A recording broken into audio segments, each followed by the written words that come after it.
사랑하는 성도 여러분, 여러분은 교회를 사랑하십니까? 예. 교회를 사랑하십니까? 할 때 다 아멘 하시죠. 교회를 미워하시는 분 안 계시죠? 자, 그럼 여러분에게 한 가지 더 여쭙겠습니다. 여러분은 세상을 좋아하십니까? 세상을 미워하십니까? 세상을 좋아하십니까? 세상을 싫어하십니까? 답이 갈리시는 것 같아요. 왠지 고민하고 계시죠? 세상을 좋아한다 그러면 너무 세상적인 거 아니에요? 그럴 것 같고, 세상을 미워한다 그러면 성경 말씀이 하나 딱 떠오르죠? 나는 세상 싫어요. 나는 그 세상적인 거 싫고요. 나는 그냥 세상과 인연 끊고 늘 그냥 교회에 와서 기도만 하면서 거룩하게 살고 싶어요. 그렇게 말하고 싶다가도 여러분 마음에 딱 걸리는 성경 구절이 하나 있으시죠? 그게 뭡니까? 어려서 주일학교에서부터 계속 암송해온 말씀 뭐죠? 하나님이 세상을 이처럼 사랑하사 독생자를 주셨으니, 요 손가락으로 다 돼요. 예. 하나님이 세상을 이처럼 어떻게 하신다고요? 사랑하사. 하나님이 세상을 사랑하신다는데, 그럼 하나님이 사랑하신 그 세상은 여러분은 미워하시면 되나요? 아니죠? 하나님이 사랑하시니까 우리도 어떻게 해야 돼요? 사랑해야죠. 하나님이 사랑하는데, 그렇죠? 우리도 사랑해야죠. 하나님이 세상을 어떻게 사랑하셨어요? 이처럼 사랑하셨대요. 이처럼이 어떻게 해요? 하나님이 그 세상을 얼마나 사랑하시는지, 하나님이 사랑하시는 아들, 독생자, 외아들을 그 세상을 위해 내어주셨대요. 왜 내어주셨어요? 이는 그를 믿는 자마다 멸망하지 않고 영생을 얻게 하려 하심이라. 하나님이 세상을 사랑하시는 그 사랑은 세상에 있는 그 사람들을 멸망하지 아니하고 그들이 영생, 그리스도 안에서 새로운 삶, 새로운 생명을 얻기를 원하실 만큼, 그것을 위해서 그의 외아들 예수 그리스도를 내어주실 만큼, 그만큼 하나님은 세상을, 그리고 그 세상에 있는 사람들을 사랑하신다고 성경은 분명히 말씀하셨습니다. 요한복음 3장이 말씀하고 있는 세상은 분명히 하나님이 창조하신 이 세상을 말씀하는 거죠. 맞습니까? 그렇습니다. 하나님은 그분이 창조하신 세상을 미워하지 않으시고 사랑하십니다. 그리고 하나님께서는 그 세상을 회복시키기를 원하십니다. 이것이 구원입니다. 우리는 구원이라는 말에 대해서 굉장히 축소시켜서 적은 의미로 생각할 때가 많은데, 물론 구원은 이 세상에 있는 죄인들이 죄사함을 받고 그들이 지옥 가지 아니하고 그들이 하나님의 백성 되어 천국 백성 되는 것이 구원이 맞습니다.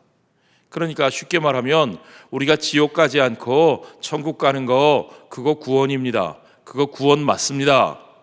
그런데 그것만 구원이 아니고요, 하나님이 창조하신 세상이 그대로 멸망당하지 않고 버려지지 않고 그 세상이 하나님께서 원래 창조하셨던 의도대로 회복되어지는 것, 그 세상이 하나님께서 계획하신 그 모습대로 온전히 이루어지는 것, 그래서 하나님께서 성경 전체를 통해서 말씀하신 그대로 새하늘, 새 땅, 온 우주 만물을 그가 계획하신 그대로 회복시키는 것, 그 전체가 사람뿐만 아니라 모든 피조물과 온 우주에 하나님의 회복의 역사가 온전히 이루어지고 완성되는 것,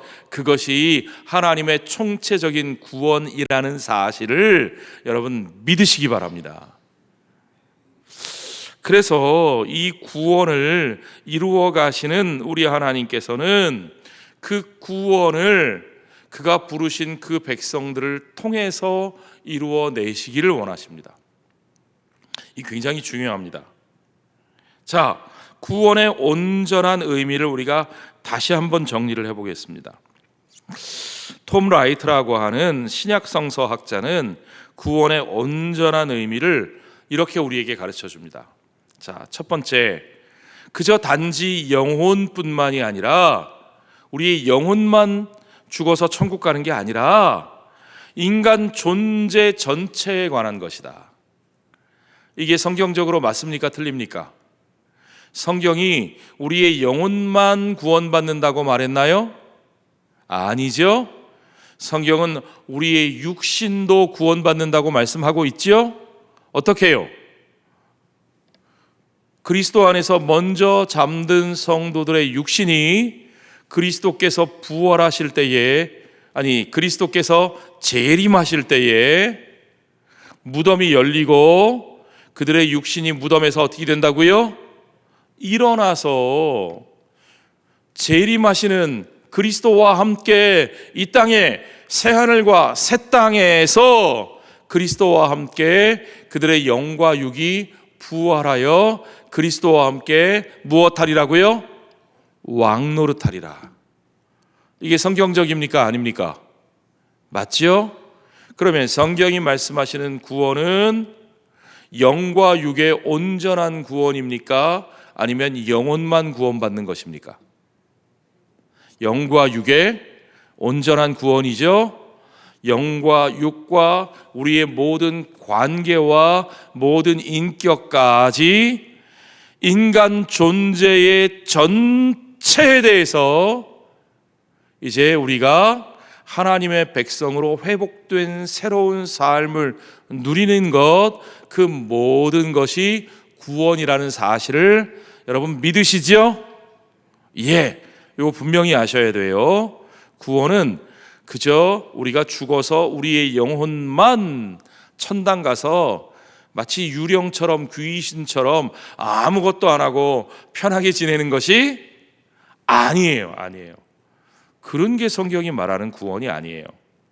자, 두 번째, 성경이 말하는 구원의 온전한 의미는 그저 먼 훗날 미래에 우리가 죽고 난 후에 내세에서 있을 일만을 말하는 것이 아니고, 그것은 오늘 여기에서 우리가 지금부터 영원토록 하나님의 백성으로 사는 구원받은 하나님의 백성의 삶 전체를 말하는 것임도 여러분 아셔야 됩니다.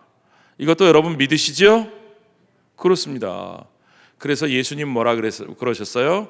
하나님의 나라는 지금 여기에 임하였다고. 그렇죠?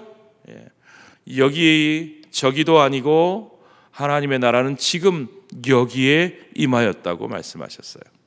세 번째, 구원의 온전한 의미를 우리가 알기 위해서는 하나님이 우리 안에서 그리고 우리를 위해서 하시는 일뿐만 아니라, 그렇죠? 하나님이 우리 안에서 역사하십니다. 하나님이 우리를 위해서 역사하십니다. 뿐만 아니라 우리가 알아야 할 것은 하나님이 우리를 통해서 하시는 일에 대해서도 알아야 된다는 거죠. 그렇습니다. 하나님이 이루시는 구원은 우리를 천국으로 데려가시는 것뿐만 아니라 우리를 고통에서 해방시켜 주시는 것뿐만 아니라 하나님께서 우리의 삶을 통해서 이 땅을 위해서 세상을 통해서 일하시는 것, 아멘.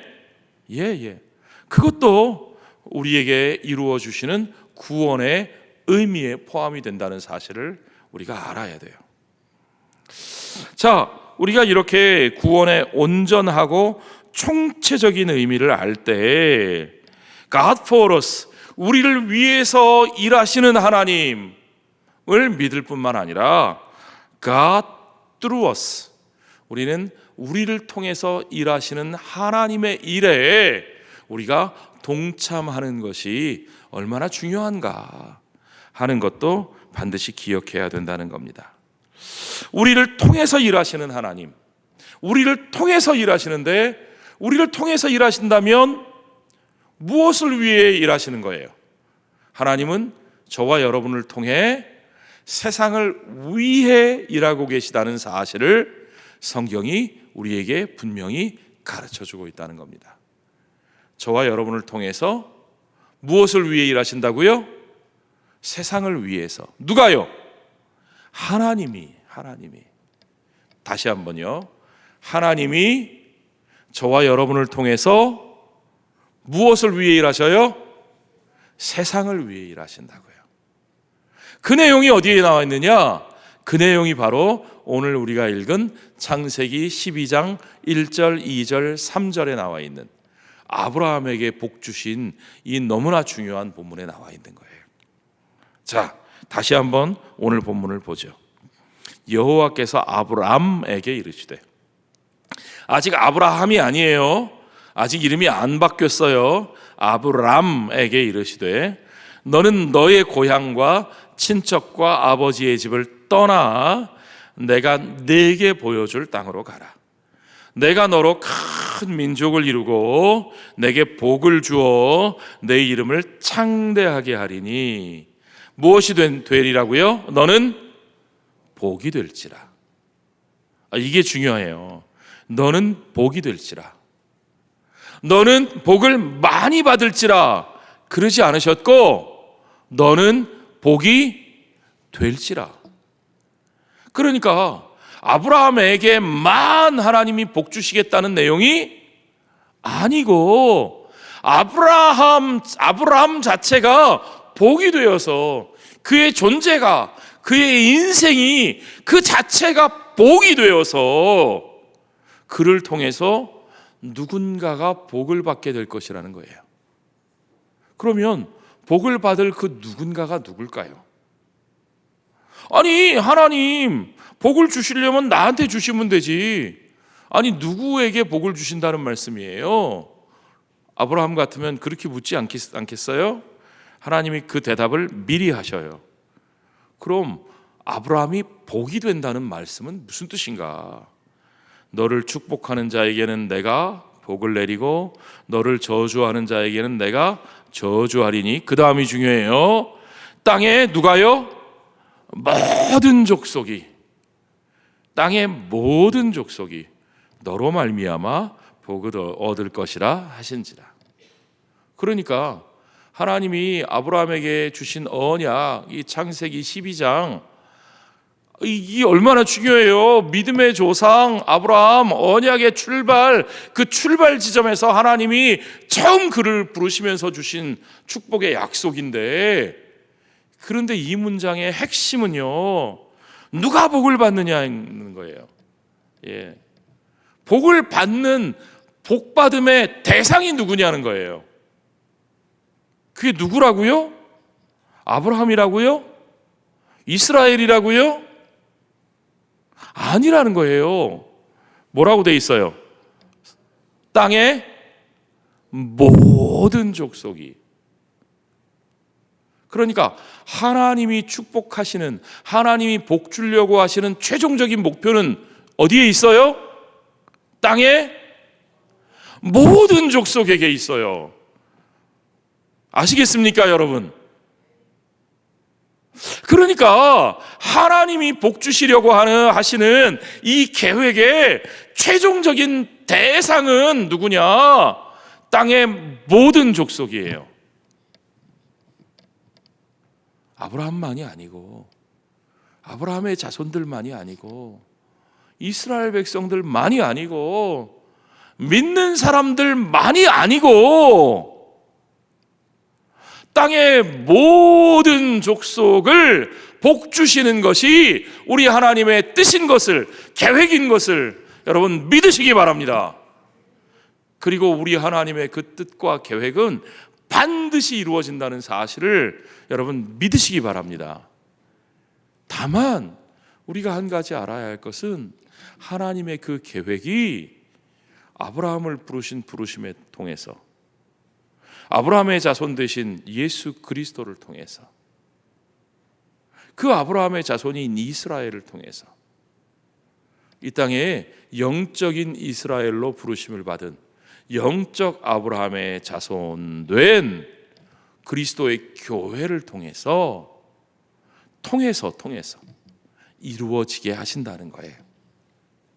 이게 중요한 거예요. 그러니까 하나님의 축복은 아브라함을 위해서, 이스라엘을 위해서, 그리스도의 교회를 위해서, 우리 그리스도인들을 위해서 만이 아니고, 그들을 위해서가 아니고 그들을 통해서 열방의 모든 족속들을 위한 것이라는 사실을, 그게 성경적이라는 사실을 우리가 분명히 알아야 합니다. 우리가 이걸 자꾸 오해하고 있어요. 잘못 알고 있어요. 마치 우리만 복받는 것처럼,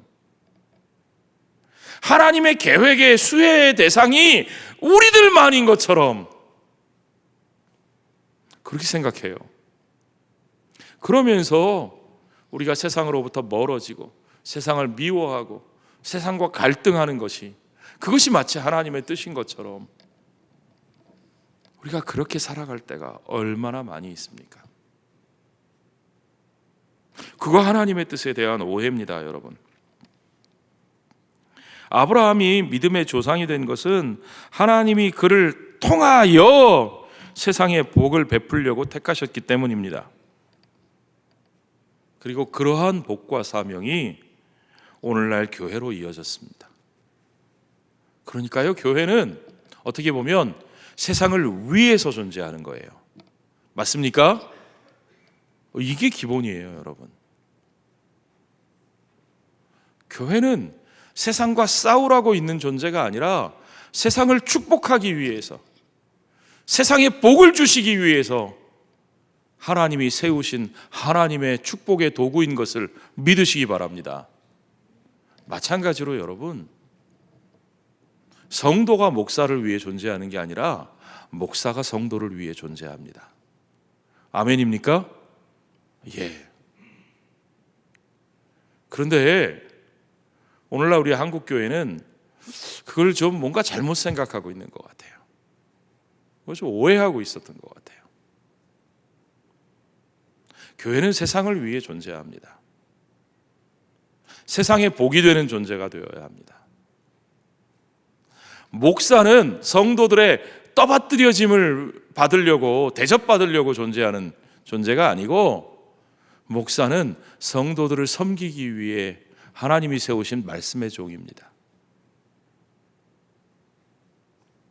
그 기본적인 원칙이 바로 서야 목사가 교회의 축복이 되고, 교회가 세상의 축복이 되고, 성도를 향한, 세상을 향한 하나님의 뜻이 온전히 바로 이루어질 수 있는 것을 믿으시기 바랍니다. 어떤 분들은 그러면 그럼 우린 뭐예요? 우리는 기껏 열심히 신앙생활하고 우린 열심히 섬기기만 하고 우리는 복도 못 받나요? 아니요. 여러분, 우리가 하나님의 그 축복의 도구로 쓰임 받는 것 자체가, 그 자체가 얼마나 놀라운 축복이에요. 아멘. 우리 인생이 어떻게 그보다 더 복될 수 있습니까? 그보다 더 가치 있게, 그보다 더 값지게 우리의 인생이 영광스러운 삶이 될 수 있는 방법이 또 있습니까?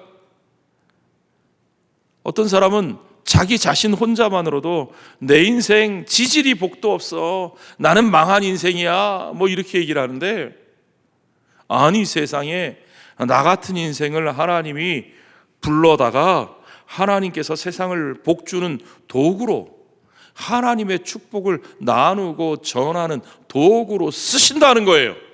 할렐루야. 그보다 더 큰 축복이 어디 있습니까? 그러니까 우리가 그렇게 쓰임받으면 우리는 이미 세상 어떤 사람보다도 더 큰 축복을 받은 거죠. 그 자체가 우리에게 축복이에요. 다른 축복이 또 필요합니까? 자, 여러분, 구원의 최종적인 목적은 그저 몇몇 사람이 그저 천국 가서 영원히 배두들기고 사는 것이 아니라 우리를 통하여 이 땅에 새 하늘과 새 땅을 이루시고 펼치시는 우리 하나님의 뜻이 이루어지는 겁니다. 아멘. 그렇습니다. 우리는 새 하늘과 새 땅을 향해서 함께 나아가는 사람들입니다. 그래서 성경의 전체 이야기가 흐르는 방향이 뭐예요? 여러분, 성경의 전체 이야기의 대단원의 막이 어떻게 내리는지 한번 보세요. 요한계시록 21장 보시면 알잖아요. 그렇죠? 다른 데 찾을 필요 없어요. 성경 맨 마지막에 어떻게 장식되는지 보면 알잖아요. 21장 1절에 어떻게 시작합니까? 또 내가 새 하늘과 새 땅을 보니 처음 하늘과 처음 땅이 없어졌고 바다도 다시 있지 않더라. 21장 4절에 보니까 모든 눈물을 그 눈에서 닦아주시니 다시는 사망이 없고 애통하는 것이나 곡하는 것이나 아픈 것이 다시 있지 아니하리니 처음 것들이 다 지나갔음이로라. 그렇습니다. 새 하늘과 새 땅이 온전히 이루어지는 그날을 성경은 우리에게 분명히 약속하고 계십니다. 인간과 모든 세상이 썩어짐의 종로로 타면서 그 비참함에 시달리는, 여러분, 우리의 몸이 썩어가고 있잖아요. 여러분이 늙어가시면서, 여러분이 병들어가면서 우리의 몸이 썩어가고 있다는 느낌을 안 가져보셨나요? 우리는 썩어짐의 종로로 타고 있어요. 우리뿐만 아닙니다. 모든 피조물들이 그 썩어짐의 종로로 타면서 신음하고 있어요.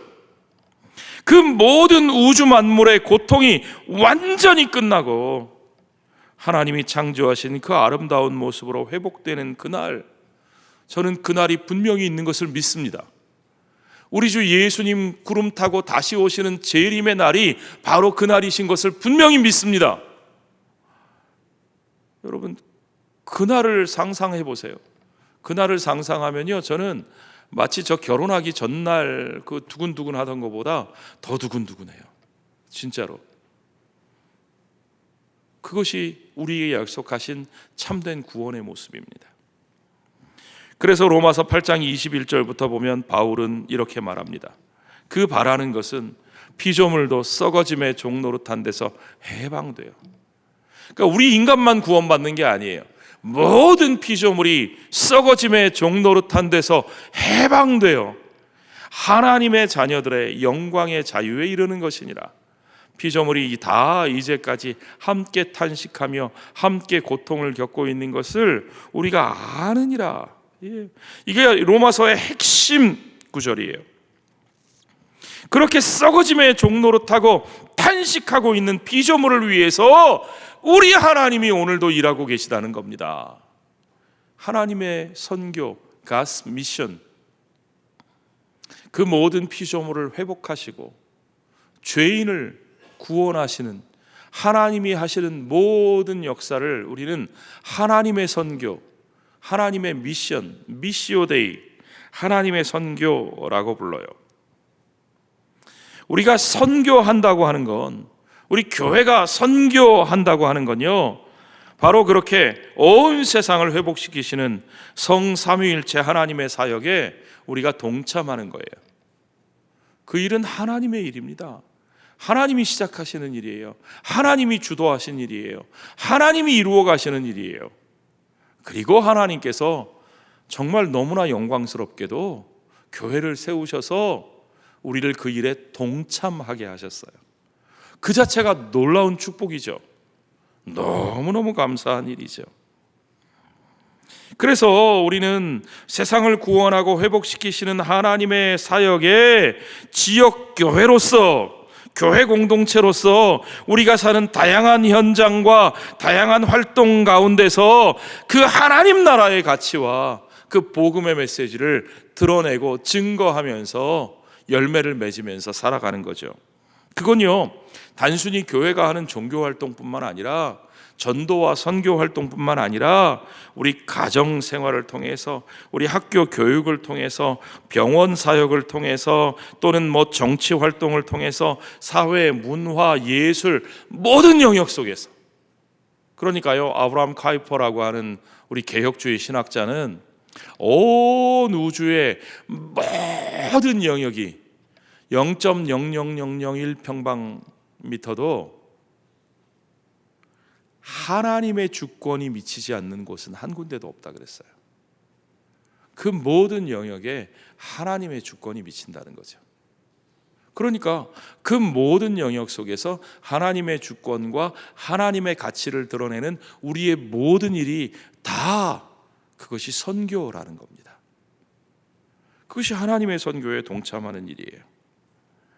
그래서 선교적 교회, 미셔널 처치는요, 그저 단순히 해외 선교에 돈 많이 투자하고 사람들 열심히 보내는 것뿐만 아니라, 그건 당연히 해야 되는 일이고, 그것뿐만 아니라 우리의 삶의 모든 영역에서 우리가 그렇게 하나님 나라의 가치를 드러내면서 하나님의 주권을 선포하면서 우리가 선교적인 삶을 살 수 있도록 세상으로 보내심을 받은 그리스도의 몸 된 모든 성도들의 삶을 선교적 교회라고 말하는 겁니다.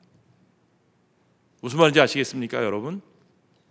우리는 이 선교적 교회, 선교적 삶의 의미를 우리가 분명히 잘 새겨야 됩니다. 그래서 여러분, 교회는 조직만 교회가 아니고, 예배당이 있는 교회만 교회가 아니고, 여러분이 교회고 여러분의 삶이 교회입니다. 선교적 교회는 그저 무슨 교회가 행하는 예산 투자해서 시간 내서 하는 어떤 프로그램 중에 하나가 아니라, 교회의 본질을 되찾고 우리의 삶 속에서 하나님의 선교에 동참하는 교회로서 부르심을 받은 우리들의 모든 삶 속에서 이루어지는 그 모든 삶의 한 시간 한 시간, 1분 1초가 다 선교적 교회고 선교적 삶이어야 한다는 겁니다. 그래서 마태복음 5장 14절에 보면 예수님은 너희는 세상의 빛이라 그러시면서 산 위에 있는 동네가 숨겨지지 못할 것이요 그러셨어요. 예, 여러분, 산 위에 지어진 마을은 숨길 수 없습니다. 아무리 민방위 훈련 열심히 하면서 불 끄세요, 불 끄세요 그래도 그 산 위에 있는 마을이 드러나지 않을 수 없어요. 우리 그리스도인의 삶은 다 드러나지게 되어 있습니다. 그러므로 여러분, 우리 그리스도인들은 정말 매일 매순간 모든 영역의 삶에 있어서 우리의 삶이 하나님의 선교의 일부분이라는 걸 잠시도 잊으면 안 돼요. 우리가 욕을 먹으면 하나님의 이름이 더럽혀지는 것이고, 우리가 칭찬을 받고 우리의 삶 속에 하나님의 사랑과 은혜가 드러나면 그것을 통해서 그들이 우리 주 예수 그리스도 앞으로, 우리 하나님의 영광 앞으로 나아오게 되는 겁니다.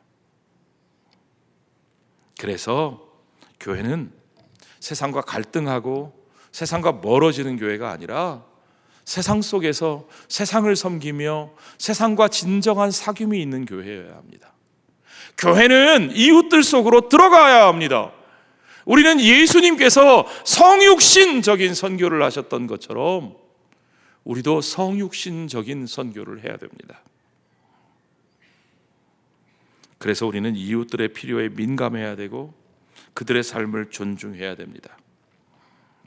주일날만 중요한 것이 아니라 나머지 월요일부터 토요일까지 우리의 일상 속에서의 6일간의 삶도 너무나 소중하게, 중요하게 변화시켜 나가야 되는 겁니다. 우리의 언어는 우리들끼리만 알아듣는 말이 되면 안 되고, 문턱을 높이고 문을 닫아 걸고 들어오는 사람들을 아래 위로 심사하는 교회가 아니라 문턱을 낮추고 쉬운 말로 그들과 소통하고 그들이 우리들 속으로 좀 더 쉽게 다가올 수 있도록 환대하고 품어주고 마음을 열어야 하는 것이 선교적 교회의 모습입니다. 우리는 늘 언제나 이웃들과 함께 대화할 수 있어야 합니다. 여러분, 지난 몇 개월 동안, 아니 지난 몇십 년 동안 우리가 세상에 대해서, 우리가 사는 이 지역에 대해서, 우리가 사는 이 도시에 대해서, 우리가 사는 조국에 대해서 어떤 태도를 가지고 소통해 왔는지, 그들에게 우리의 모습은 어떻게 비춰졌을지 한번 오늘 이 시간만이라도 좀 돌아봅시다. 그리고 여러분, 우리가 이제 좀 더 세상을 많이 축복하고 세상의 축복의 통로로 아브라함을 부르신 하나님, 예수 그리스도를 통해서 그들을 멸망치 아니하고 영생을 얻는 새로운 삶으로 초대하신 우리 하나님의 그 세상 사랑을 우리도 배우고, 우리도 기꺼이 세상을 위해서 우리의 마음을 열고 우리의 문턱을 낮추고 그들과 함께 대화할 수 있는, 그들과 함께 교제하고 소통할 수 있는 준비를 했으면 좋겠습니다.